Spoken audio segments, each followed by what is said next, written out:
오늘 우리에게 주신 말씀은 여호수아 24장 14절에서 18절입니다. 구약성경 357페이지입니다.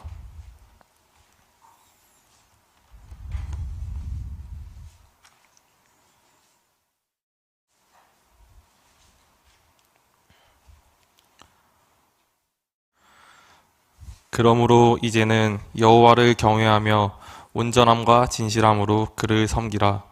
너희의 조상들이 강 저쪽과 애굽에서 섬기던 신들을 치워버리고 여호와만 섬기라. 만일 여호와를 섬기는 것이 너희에게 좋지 않게 보이거든 너희 조상들이 강 저쪽에서 섬기던 신들이든지 또는 너희가 거주하는 땅에 있는 아모리 족속의 신들이든지 너희가 섬길 자를 오늘 택하라.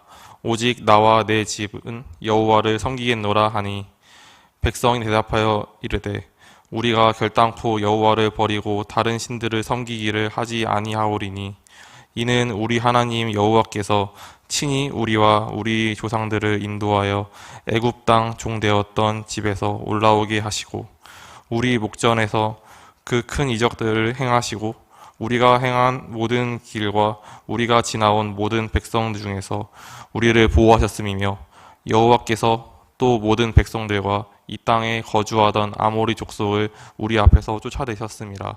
그러므로 우리도 여호와를 섬기리니 그는 우리 하나님이심이다 하리라.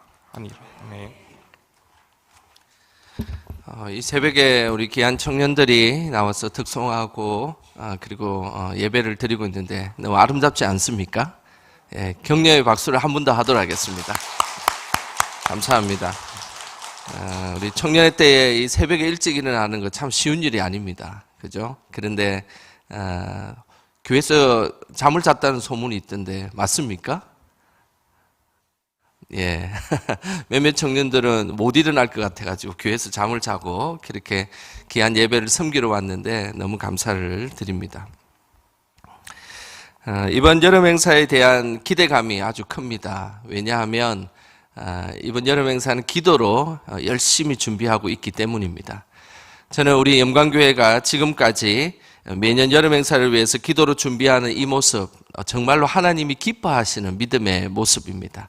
우리가 어떤 일을 할 때 중요한 일을 하기 전에 항상 기도로 준비하며 하나님 앞에 예배드리는 저와 여러분 되시길 주님의 이름으로 축복합니다.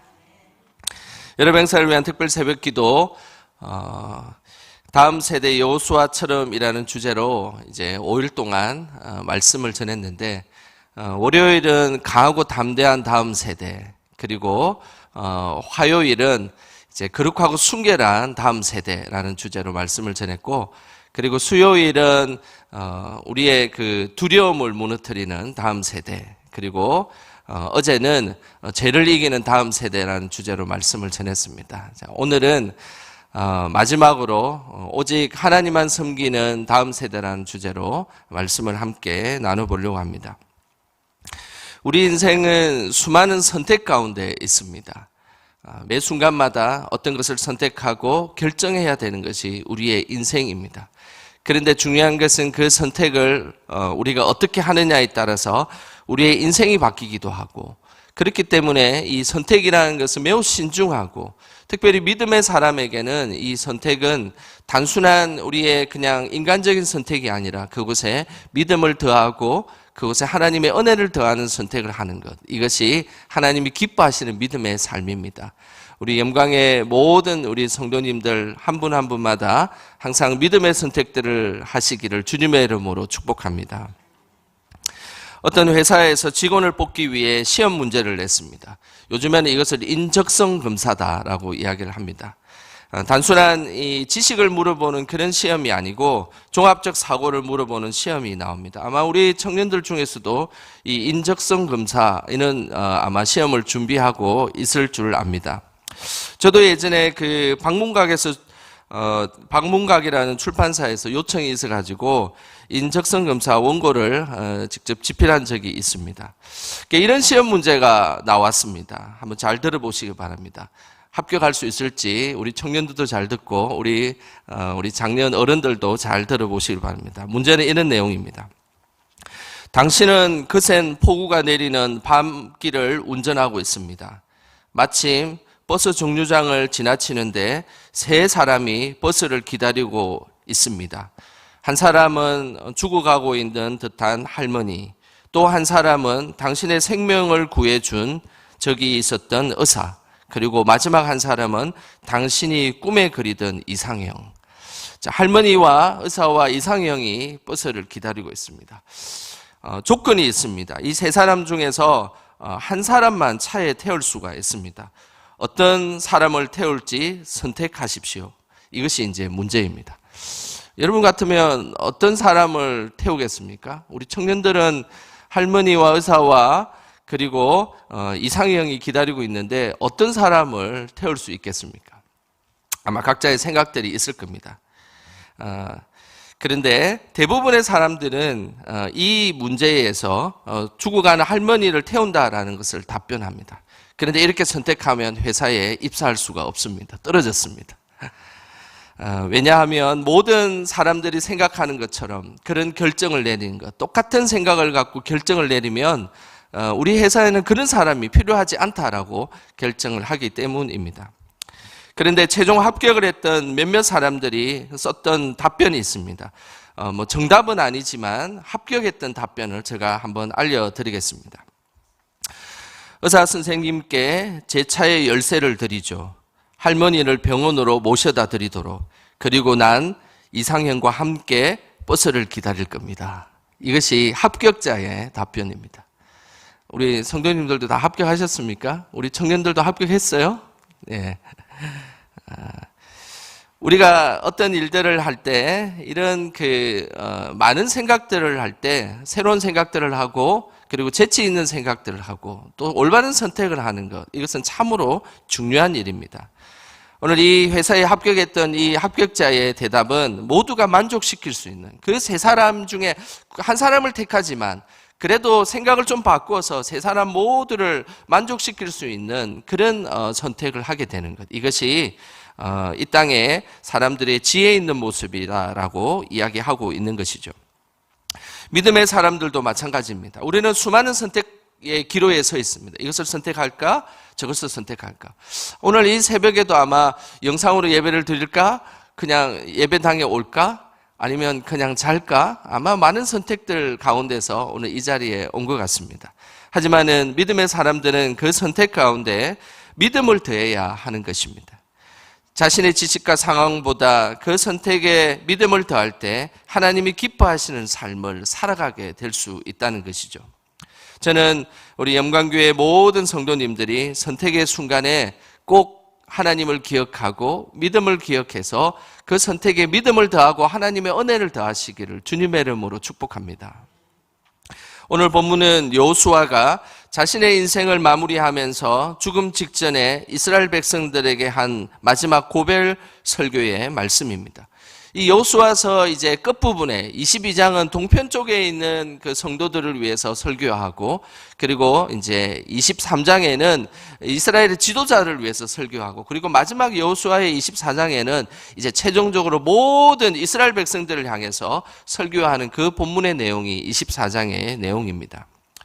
믿음의 사람 여호수아가 이스라엘 백성들을 향하여서 선포했던 것은 자신의 믿음을 스스로 선택하며 스스로 결단하기를 촉구하는 말씀을 전한 것입니다. 이 시간 우리 그 내용 15절 말씀 우리 같이 한 목소리로 같이 읽어보겠습니다. 만일 여호와를 섬기는 것이 너희에게 좋지 않게 보이거든 너희 조상들이 강 저쪽에서 섬기던 신들이든지 또한 너희가 거주하는 땅에 있는 아모리 족속의 신들이든지 너희가 섬길 자를 오늘 택하라. 오직 나와 내 집은 여호와를 섬기겠노라 하니. 오늘 여호수아는 너희가 섬길 자를 오늘 택하라라고 말씀하고 있습니다. 오늘 이 본문의 말씀이 너는 여호와 하나님을 섬길지어다라고 이야기하지 않고 오늘 여호수아는 하나님을 택하라. 너희가 섬길 자를 오늘 택하라라고 말씀하고 있습니다. 오히려 하나님께 그리고 이스라엘 백성들이 믿음을 고백하는 그 순간에 이스라엘 백성들에게 선택권을 주고 있다는 사실입니다. 왜 선택권을 이스라엘 백성들에게 주었을까요? 그 이유는 이스라엘 백성들이 자발적으로 어떤 일에 선택하고 그리고 자발적 선택을 통해서 하나님 앞에 영광 돌리기를 원하셨기 때문입니다. 믿음에 있어서 자발적 선택은 매우 중요한 것입니다. 하나님은 전지전능하셔서 우리의 인간의 뇌 속에 그냥 하나님만 섬기도록 로봇처럼 그렇게 인간을 창조하실 수도 있었습니다. 그러나 하나님은 우리를 그렇게 창조하지 않으셨습니다. 자발적으로 하나님만을 선택하고 믿고 고백하기를 원하셨다는 것입니다. 많은 A, B, C의 선택의 기로에 있지만은 이 선택의 기로 속에서 하나님이 기뻐하시는 선택을 하기를, 자발적으로 선택을 하기를 하나님은 오늘도 기대하고 계신다라는 사실입니다. 창세기 3장에 보면 선악과가 나오는 장면이 나옵니다. 하나님은 아담과 하와에게 동산의 모든 나무의 그 열매들을 다 먹을 수 있다라고 이야기하고, 하지만은 동산 중앙에 있는 그 선악과만은 먹지 말라라고 말씀하셨습니다. 왜 그렇게 하셨을까요? 아예 처음부터 선악과를 만들지 말고 그냥 동산에 있는 나무들에 있는 열매들을 마음껏 즐기도록 그렇게 하나님이 창조하셨다면 굳이 아담과 하와가 에덴 동산에 쫓겨나는 일은 없었겠죠. 그런데 하나님은 그곳에 선악과를 두셨습니다. 왜냐하면 하나님께서 그렇게 선악과를 두신 이유는 하나님의 그 선악과를 자발적으로 먹든지 안 먹든지에 대한 선택권을 주신 것입니다. 하나님께서 약속하신 것들을 모든 것을 누릴 수 있지만 하나님이 싫어하는 것을 결정하지 않고 하나님이 좋아하시는 것을 결정할 수 있도록 그 자발적 선택을 우리에게 주셨기 때문에 그곳에 중심에 선악과를 두었다라는 것입니다. 우리가 이 땅을 살아가는데 선악과와 같은 것들이 우리 앞에 항상 놓여 있습니다. 우리는 마음대로 어떤 일을 할 수 있습니다. 우리의 시간을 마음대로 보낼 수 있고 우리의 물질을 마음대로 쓸 수 있고 그리고 인간관계도 우리는 마음대로 할 수 있습니다. 그러나 중요한 것은 그곳에 선악과가 항상 존재한다는 것입니다.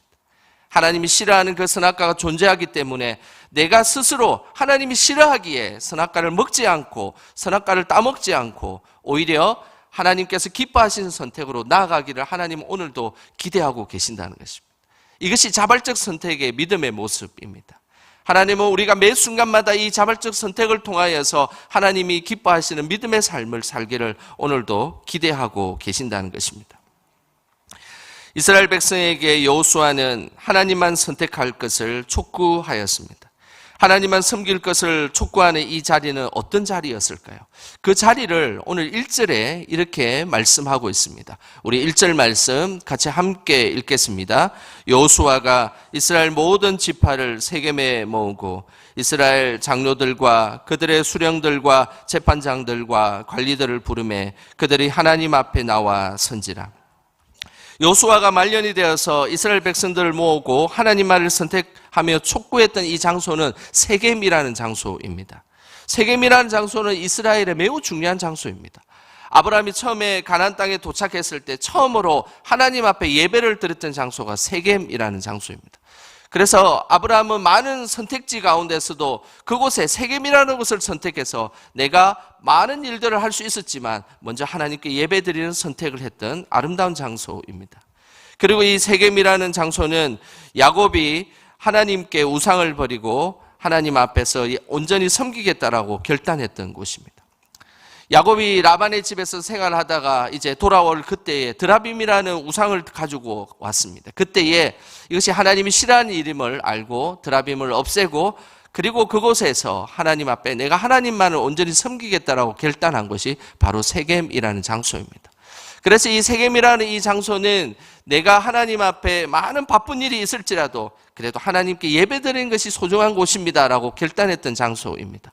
그리고 이것저것 내가 이것도 가질 수 있고 내가 이것도 먹을 수 있고 이것도 할 수 있고 다른 것들을 할 수 있었지만 이제 그 드라빔이라는 우상을 다 없애버리고 그래도 내가 하나님만을 섬기겠다라고 결단했던 곳이 바로 세겜이라는 장소입니다.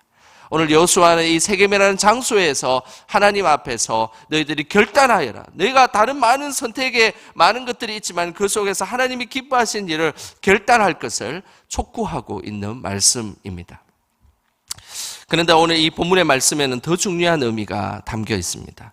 세겜이라는 땅은 이스라엘 조상들이 믿음을 고백하고 그리고 여호수아가 생애의 끝자락에서 말씀하는 아주 중요한 땅이긴 하지만 그보다 더 중요한 의미가 이 1절에 담겨 있습니다. 우리 다시 한 번 더 1절 말씀을 읽어 보겠습니다.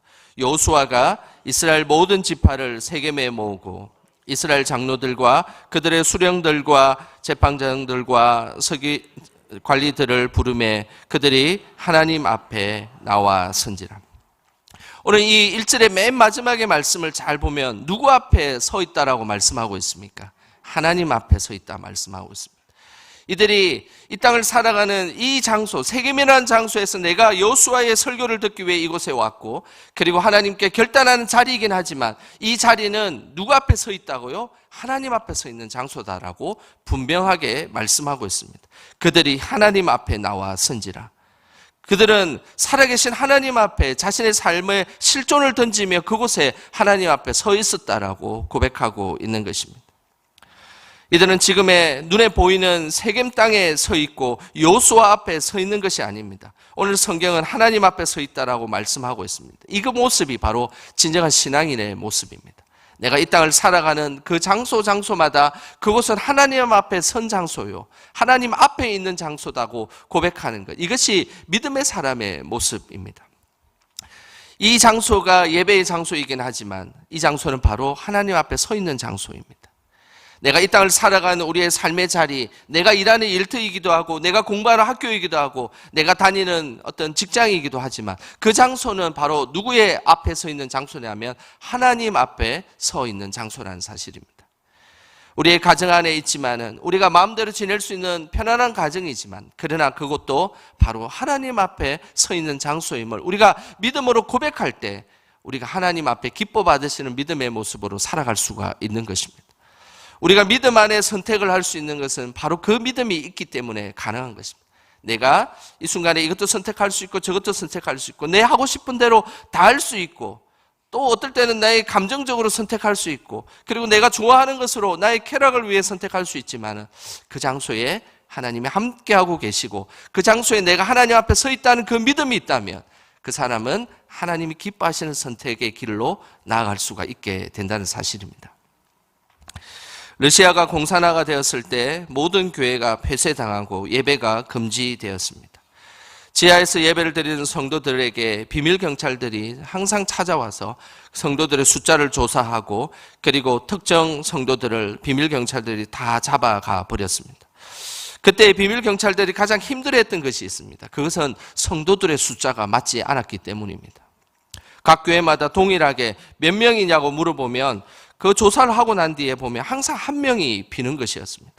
아니나 다를까 당신의 성도들이 몇 명입니까? 10명입니다 라고 조사를 하면 성도들을 꼭 세어보면 9명밖에 되지 않는 것이었습니다.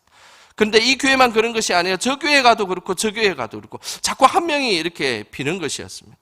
그래서 왜 그런지를 살펴보니까 러시아 지하교회 성도들은 항상 자신의 숫자를 셀 때 예수님을 포함해서 한 명을 추가해서 세웠기 때문입니다.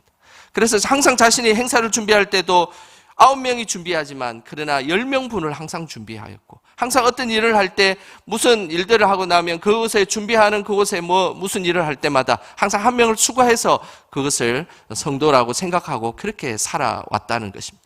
그래서 비밀경찰이 몇 명이 있냐라고 물어보면 항상 한 명을 추가해서 우리는 10명이 있습니다. 11명이 있습니다. 이렇게 이야기를 했다는 것입니다. 그들은 하나님 예수 그리스도라는 이 믿음의 고백을 단순히 감정적으로 상상으로 그리고 관념적으로 고백하지 않았습니다. 실제 살아 역사하시고 나와 함께하고 계시고 내 앞에 계신 예수님이 함께하고 있다라고 그들은 믿음으로 고백했기 때문에 그 비밀경찰이 찾아왔을 때도 한 명을 더 추가해서 담대하게 이야기할 수 있게 된 것입니다. 매 순간 하나님만을 선택하는 것, 그것은 단순히 관념적인 이야기가 아닙니다. 상상 속의 이야기가 아닙니다. 그것은 실제이고 우리 안에 살아계신 그 하나님을 믿음으로 고백하는 것입니다. 이것이 하나님께서 원하는 믿음의 모습입니다. 매 순간 하나님만을 선택하며 살았던 여호수아의 마지막 모습은 어떤 모습일까요? 저는 항상 이 여호수아의 이 마지막 모습을 볼 때마다 참 감동적입니다.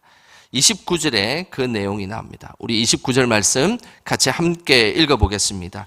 이 일 후에 여호와의 종 눈의 아들 여호수아가 110세에 죽음에 여호수아가 110세에 죽었다라고 성경은 기록하고 있으면서 그 순간에 여호수아를 부르는 호칭이 있습니다. 여호수아가 110세에 죽고 난 뒤에 부르는 호칭, 어떤 호칭으로 여호수아를 부르고 있습니까?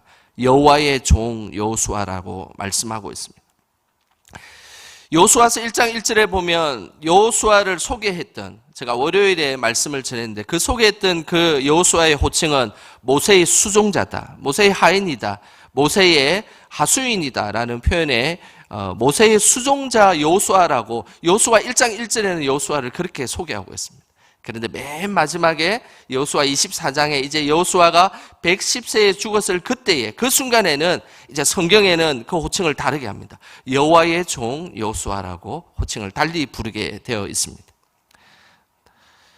여호수아가 이 땅을 살아가는 많은 것들 중에 하나님을 선택하고 담대하게 가나안 땅에 하나님의 일들을 이루어간 그 여호수아의 마지막 생애는 여호와의 종이었던 여호수아였다라고 성경은 마지막에 기록하고 있다는 것입니다. 저는 우리의 생애 마지막 그 순간에 항상 하나님의 것들을 소중하게 여기며 선택함을 통해서 우리 모두가 여호와의 종 누구누구다라고 그렇게 생애를 마감하시기를 주님의 이름으로 소망합니다. 우리의 삶의 모든 것들 중에서도 하나님을 우선적으로 고백했던 그 생애의 삶, 처음에 시작은 좀 부족하였고 연약하였고 누가 그 일을 행할 수 있을까, 그 일을 할 수 있을까, 여호수아를 향한 그 두려움과 그리고 걱정과 근심이 앞섰지만 그러나 하나님이 함께 하셨던 그 여호수아, 그리고 하나님의 것들을 선택했던 그 여호수아의 생애의 마지막은 이제 그는 정말로 모세와 동일하게 여호와의 종 여호수아다라고 고백하며 그의 생을 마감하고 있다라는 사실입니다. 저는 우리의 삶이 이렇게 마무리되기를 소망합니다. 하나님 앞에서 하나님의 것들을 소중하게 여김을 통해서 이제 하나님께서 주신 그 은혜로 나는 세상의 종이 아니라, 세상에 속한 자가 아니라 하나님 앞에 속한 자이기에 여호와의 종으로 이 땅을 마무리하는 것, 이것이 하나님께서 기뻐하시는 믿음의 모습이지 않겠습니까? 우리 영광의 모든 성도들이 모두가 여호와의 섬김을 통하여서 하나님의 종들이 다 되시기를 주님의 이름으로 축원합니다.